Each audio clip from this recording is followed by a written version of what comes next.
नमस्कार साथियों, एक बार फिर से स्वागत है अपने इस यूट्यूब चैनल में। चलिए आज हम लोग स्टार्ट करने वाले हैं फिर से क्लास 9th का साइंस केमिस्ट्री। हम लोगों ने फर्स्ट लेक्चर वीडियो में जाना था matter in our surrounding chapter में क्या-क्या इंट्रोडक्शन चैप्टर में क्या-क्या पढ़ना है, उसके बारे में। इसके बाद हम लोगों ने पार्ट 1 वीडियो में जाना था कि इस चैप्टर में इंट्रोडक्शन चैप्टर में जितने भी टॉपिक है उसे हम लोगों ने डिटेल से पढ़ा था। लेकिन कुछ टॉपिक छूट गए थे जिसके कारण से हमें पार्ट 2 वीडियो बनाना पड़ रहा है। तो पार्ट 1 वीडियो और लेक्चर वीडियो यदि इंट्रोडक्शन वीडियो आप लोगों ने नहीं देखा है तो उसे ज़रूर जाकर विजिट करें।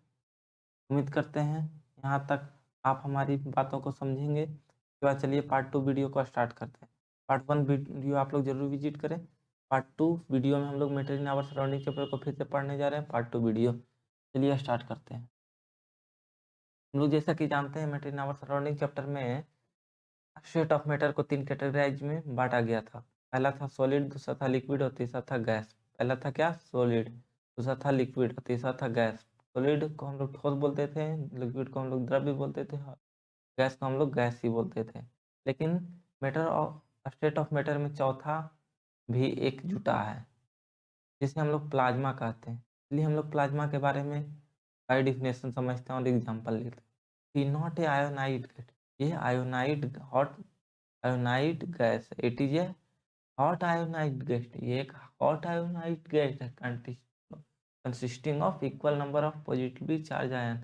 इससे बना रहता है तो बराबर पॉजिटिवली चार्ज आयन से बना रहता है और निगेटिवली चार्ज आयन। इसमें क्या होता है? पॉजिटिव चार्ज बराबर होते हैं और निगेटिव चार्ज बराबर होते हैं। एग्जाम्पल हम लोग लेते चलते हैं तो लाइटिंग हो गया स्टार।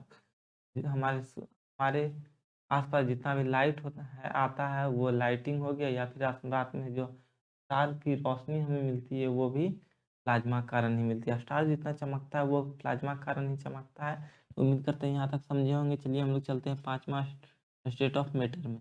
तो पांचवा है बॉस आइंस्टीन कंडेंसर। पांचवा क्या है? ये पांचवा कहा गया है बॉस आइंस्टीन कंडेंसर। हमारे साइंटिस्टों ने 5 को खोज निकाला है चीजें। चलिए इसके बारे में डिटेल से पढ़ते हैं। It is a state of matter. ये क्या है? स्टेट ऑफ मैटर है। हम लोग जैसा कि जानते ही हैं विच सेपरेट एटम और सब एटॉमिक पार्टिकल, जो कि इसको सेपरेट करता है पार्टिकल को, ये एटम को, और वे क्या करता है? उसके टेम्परेचर को कूल करता है नियर टू एब्सोल्यूट जीरो, और उसको जीरो करने का काम करता है। जैसे कि न्यूट्रॉन स्टार हो गया, लिक्विड हीलियम। अब चलते हैं हम लोग चेंजिंग टेम्परेचर फार्मूला। हम लोग इसको चेंज कैसे करेंगे? टेम्परेचर को चेंज कैसे करेंगे? टेम्परेचर का मतलब होता है तापमान। तापमान को हम लोग चेंज कैसे करेंगे? किसको हम लोग को चेंज करना है? तो तापमान को चेंज करना है। तापमान को हम लोग चेंज करने के लिए ये तो टेम्परेचर का 3 यूनिट होता है। एक तो सेल्सियस होता है, दूसरा फ़ारेनहाइट होता है और तीसरा केल्विन होता है। चलिए सबसे पहले डिफिनेशन को हम लोग जानते हैं। तो डिफिनेशन इसमें कुछ नहीं है। डिफिनेशन में ये तीनों कैटेगरीज हैं। इसका टेम्परेचर का, इसके सबसे पहले जो इम्पोर्टेंट है वो उसके फॉर्मूले हैं। जितने भी न्यूमेरिकल्स बनते हैं इसमें फॉर्मूले से ही बनते हैं। जैसे कि इसका एग्जांपल ले लेते हैं। हमें कहेगा कि 273 डिग्री केल्विन को सेल्सियस में बदलने के लिए हम लोग किस फार्मूला से बदलेंगे, या फिर कह देगा इसे फ़ारेनहाइट में, तो किसके थ्रू हम लोग बदलेंगे? तो वही सब हम लोग सबसे पहले फॉर्मूला को देख लेते हैं। तो सबसे पहले इसका फॉर्मूला आ जाता है C/100 equal to F-32/180 equal to K-273/100। ये इसका क्या हो गया? फॉर्मूला हो गया। तो अब हम लोग कहीं कहीं बुक में आप लोग देखते होंगे कि C/5 equal to F-32/9 equal to K-273/5। कहीं कहीं तो आप लोग इसे गलत समझते होंगे, जबकि दोनों ही फॉर्मूला सही है। हम लोग चलिए देखते हैं इसी फॉर्मूला से ये निकला है। कैसे निकला है इसके बारे में। 20 25 100, 20 नमा 180 और 20 25 100। देखिए आ गया फिर से ये नीचे वाला टर्म। तो इसे हमें ये जान लेंगे तो ये आप रूपी बन जाएगा। लेकिन ये हमारा शॉर्टकट हो गया। हमें जितना हम लोग शॉर्टकट को हम लोग भूल जाते हैं, लेकिन लॉन्ग जितने भी फार्मूला होते हैं उसे हम लोग नहीं भूलते हैं। इसलिए हमारी उम्मीद से आप लोग लॉन्ग फार्मूला को याद कीजिए। शॉर्टकट की आपको ज़रूरत ही नहीं पड़ेगी। शॉर्टकट में कहीं लंबी दूरी थोड़ी तय करना है, हमें तो सीखना है। और सीखने में हमें से सबसे पहले बड़ा मेथड सीख लेंगे, इसके बाद छोटा मेथड को सीखते हैं। तो चलिए स्टार्ट करते हैं। केल्विन से सेल्सियस में बदलने के लिए, तो केल्विन जो है किसका यूनिट है, तो केल्विन टेम्परेचर का यूनिट है। केल्विन को के से डिनोट करते हैं और सेल्सियस को सी से डिनोट करते हैं। तो आप के का कहीं दिया रहे तो आप लोग समझिएगा वो केल्विन में दिया हुआ है, सी दिया रहेगा तो आप लोग समझिएगा सेल्सियस में दिया हुआ है, आप दिया रहेगा तो फ़ारेनहाइट में दिया हुआ है। तो सब हम लोगों ने फार्मूला जाना, तो अब एग्जाम्पल के थ्रू समझते हैं कि केल्विन से सेल्सियस में कैसे बदलेंगे। हम लोग पहला एग्जाम्पल लेंगे और फिर दूसरा एग्जाम्पल, 2 एग्जाम्पल लेते हुए चलेंगे इस चैप्टर में। तो सबसे पहले हमारे सामने आएगा एग्जाम्पल में कितना 470 डिग्री केल्विन को क्या बोल रहा है, सेल्सियस में बदलने के लिए कह रहा है। तो कितना हमारा आंसर आएगा ये हम सबसे पहले देखते चलते। तो फॉर्मूला लिखते हैं, केल्विन में जब दिया रहे तो फर्स्ट में हम लोग केल्विन लिखेंगे। तो केल्विन के minus 273/100 equal to C by 100 ना दिया हुआ है। तो ये हम लोग क्या करते हैं, 100 से 100 कैंसिल कर देते हैं। तो ये दिया हुआ है 470 माइनस 273 बराबर 3। अब हम इसको इससे माइनस करेंगे, इसको जब हम लोग माइनस करेंगे 470 और 273 को जब हम लोग माइनस करेंगे तो 197 आ जाएगा, 197 आ जाएगा। तो हम लोग अब माइनस कर लेते हैं। तो C बराबर 197 डिग्री सेल्सियस कितना हो गया, 190 डिग्री 197 डिग्री सेल्सियस। ये क्या हो गया, ये जब हो गया केल्विन से सेल्सियस में, तो हम लोग कह सकते हैं 470 Kelvin equal to 197 degree Celsius, दोनों आपस में बराबर है। हम लोग इसी फार्मूला से जब हम लोग इसे इसमें कन्वर्ट करेंगे तो कन्वर्ट हो जाएगा। आप लोगों के लिए ये HW रहा कि आप लोगों को कन्वर्ट करना है 197 डिग्री सेल्सियस को किस में, केल्विन में। चलिए और भी एग्जाम्पल लेते हुए चलते हैं। एक एग्जाम्पल में हम लोगों को मान लीजिए समझ नहीं आया तो हम लोग दूसरा एग्जाम्पल लेते हैं। तो दूसरा एग्जाम्पल कितना है, तो 173 डिग्री केल्विन है, 173 डिग्री केल्विन है। तो हम लोग फॉर्मूला जानते ही है, के माइनस 273/100 बराबर सी बाई 100। इस फार्मूला से फिर से निकालेंगे 173 माइनस 273/100 बराबर सी बाई 100। 100 से 100 क्या हो गया, कैंसिल हो गया। तो ये कितना हो गया, -100।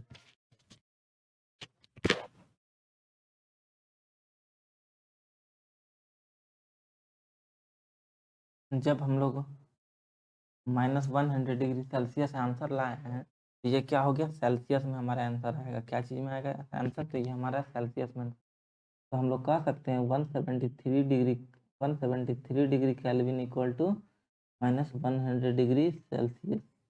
उम्मीद करते हैं यहाँ तक आप लोगों ने अच्छी तरह से सीखा है। चलिए अब हम लोग नेक्स्ट चीज़ को सीखते हैं। नेक्स्ट अब हम लोग सेल्सियस से केल्विन में बदलेंगे। इसमें बदलेंगे सेल्सियस से केल्विन में। तो सेल्सियस से हमें केल्विन में बदलने के लिए हम लोगों को जानते हैं फार्मूला। हम लोग क्या जानते हैं, हम लोग फार्मूला जानते हैं। कौन सा फार्मूला जानते हैं, हम लोग फार्मूला जानते हैं सेल्सियस से केल्विन में बदलने के लिए। सिर्फ जो दिया रहे सबसे पहले उसी को लिखना है, जो दिया रहे उस सबसे पहले उसी को लिखना है। जैसे केल्विन से सेल्सियस में दिया हुआ है तो केल्विन से सेल्सियस में हम लोग देखेंगे। केल्विन से सेल्सियस में हम लोग बदलने के लिए सबसे पहले हम लोग देखते हैं एक एग्जाम्पल को। सबसे पहले बिना एग्जाम्पल के हम लोग समझ ही नहीं सकते। 30 डिग्री सेल्सियस दिया हुआ है, मान लीजिए 30 डिग्री सेल्सियस को हम लोग को केल्विन में बदलना है। केल्विन में हम लोग जानते हैं C बाई 100 बराबर के माइनस 273 डिग्री बाई 100। ये फिर से कैंसिल हो जाएगा। तो C कितना दिए हुए 30 डिग्री, इसके बाद ये माइनस में इधर आके प्लस हो जाएगा 273 बराबर के, ये कितना आ जाएगा, ये 30 जब जुड़ जाएगा तो 303 डिग्री केल्विन हो जाएगा। ये क्या आंसर हो जाएगा, हम लोग यानी कह सकते हैं कि 30 डिग्री सेल्सियस बराबर 303 डिग्री केल्विन होता है। या फिर हम लोग दूसरा एग्जांपल से समझते हैं। अब हम लोग दूसरे एग्जांपल की तरफ चलते हैं। तो दूसरा एग्जांपल हमारे सामने है, -71 डिग्री सेल्सियस ले लेते हैं। कितना लेते हैं, -71 डिग्री सेल्सियस। -71 डिग्री सेल्सियस जब हम लोग ले लेते हैं तो इसमें फार्मूला हम लोग जानते हैं C बाई 5 इक्वल टू के माइनस 273/5। ये भी हमने पहले थोड़ी देर पहले बताया था फॉर्मूला को काट कर कि कहीं-कहीं बुक में यही दिया रहे। तो हम लोग क्या करेंगे, फिर से 5 से 5 को कैंसल कर देंगे तो -71 डिग्री सेल्सियस दिए हुए है। तो इसके बाद K - 273 -71 प्लस 273 बराबर क्या हो जाएगा, केल्विन हो जाएगा। तो जब हम लोग इसको माइनस कर देंगे तो ये हो जाएगा 202, क्या हो जाएगा 202 डिग्री केल्विन हो जाएगा। ये हमारा केल्विन में आ गया, क्या हो गया केल्विन। तो हम लोग कह सकते हैं -71 डिग्री सेल्सियस बराबर 202 डिग्री केल्विन। ये हमारा क्या हो गया, आंसर हो गया। चलिए तो स्टार्ट करते हैं अब क्वेश्चन आंसर। कुछ इम्पोर्टेंट और एडवांस लेवल के क्वेश्चन आंसर को चलिए हम इस वीडियो माध्यम से अब जानते हैं। सबसे पहले हमारे सामने प्रश्न आता है कि why solid carbon dioxide is called dry ice. Solid carbon dioxide जो होता है उसे ड्राई आइस क्यों कहा जाता है। तो कार्बन डाइऑक्साइड का हम लोग फॉर्मूला जानते हैं CO2 को ड्राई आइस क्यों कहा जाता है, इसलिए इसके बारे में जानते हैं। Solid carbon dioxide is called dry ice because when it heated, जब हम लोग इसको गर्म करते हैं तो ये डायरेक्ट क्या हो जाता है, सॉलिड से गैस में कन्वर्ट कर जाता है। क्या हो जाता है, सॉलिड से गैस में ये कन्वर्ट हो जाता है। इसी कारण से हम लोग इसको क्या कहते हैं, तो इसको हम लोग ड्राई आइस कहते हैं, बिना लिक्विड में चेंज हुए। जैसा कि नौसादर हुआ करता था, अमोनियम क्लोराइड हुआ करता था, उसी तरह ये जो सॉलिड कार्बन डाइऑक्साइड जो है वो भी डायरेक्ट क्या हो जाता है, सॉलिड से ड्राई आइस में डायरेक्ट गैस में कन्वर्ट हो जाता है। इसी कारण से हम लोग इसको ड्राई आइस कहते हैं। चलिए हम लोग चलते हैं दूसरे प्रश्न की तरफ। तो why do we keep either ether and acetone at cool place. हम लोग ईथर और एसीटोन को हमेशा ठंडे जगह पे ही क्यों रखते हैं, ये हमारे सामने प्रश्न आता है क्लास 9 का। ये बहुत ही इंपॉर्टेंट क्वेश्चन है। यहाँ से धीरे धीरे केमिस्ट्री की तरफ हम लोग प्रवेश करते हैं, इसलिए हम लोग को अपना बेसिक मजबूत करना सबसे इम्पोर्टेंट है। तो दी लिक्विड या इजीली इवापोरेट, ये जो ईथर रहता है वो बहुत ही जल्दी इवापोरेट हो जाता है, बहुत ही जल्दी वाष्पीकरण हो जाता है इसका। इस पे रूम टेम्परेचर पे, रूम का जो तापमान होता है लगभग 40 डिग्री सेल्सियस होता होगा या 30 डिग्री सेल्सियस होता होगा। तो इस ये जो टेम्परेचर रहता है इस पे क्या हो जाता है, ईथर और एसीटोन दोनों जो होते हैं वो क्या हो जाते हैं, इवापोरेट हो जाते हैं। और ये इसमें आग लगने की भी संभावना होती है रूम टेम्परेचर पे। इसी कारण से इसे हमेशा ठंडे जगहों पे स्टोर किया जाता है। उम्मीद करते हैं यहाँ तक समझ गए होंगे कि ईथर और एसीटोन को क्यों ठंडे जगह पे प्रिजर्व करता है, क्योंकि यदि उसे हम प्रिजर्व नहीं करेंगे तो वो उसके टेम्परेचर, रूम टेम्परेचर पे क्या हो जाएगा, उसमें आग लग जाएगा, उसमें क्या हो जाएगा, आग लग जाएगा। इसी कारण से हम लोग उसको कूल प्लेसेस पे स्टोर करते हैं। Why do liquefy the gases? Why gases can be liquefied by increasing the pressure?